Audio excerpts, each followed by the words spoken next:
వరంగల్లో పిల్లల missing mystery ఎట్టకేలకు వీడింది. ఏపీలోని ధర్మవరంలో పిల్లలు ఉన్నట్లు పోలీసులు గుర్తించారు. కరీమాబాద్కు చెందిన 11 ఏళ్ల బాలిక 3 రోజుల క్రితం తన స్నేహితురాలి ఇంటికి వెళ్లి తిరిగి రాలేదు. దీంతో మిల్స్ కాలనీ పోలీసులకు బాలిక పేరెంట్స్ ఫిర్యాదు చేయగా అదే ప్రాంతానికి చెందిన 10 ఏళ్ల బాలుడితో కలిసి రైల్వే స్టేషన్కు వెళ్లినట్లు సీసీ ఫుటేజ్లో రికార్డు అయింది. రైలు ఎక్కి అనంతపురం జిల్లాకు వెళ్లినట్లు గుర్తించారు. ఇద్దరు చిన్నారులను నేడు వరంగల్కు తీసుకురానున్నారు పోలీసులు.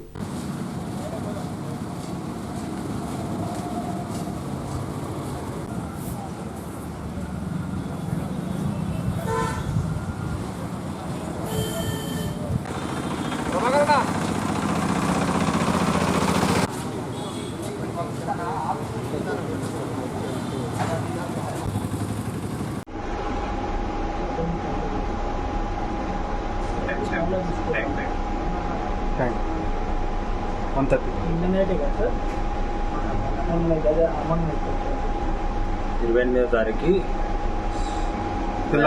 1:30 నిమిషాలకి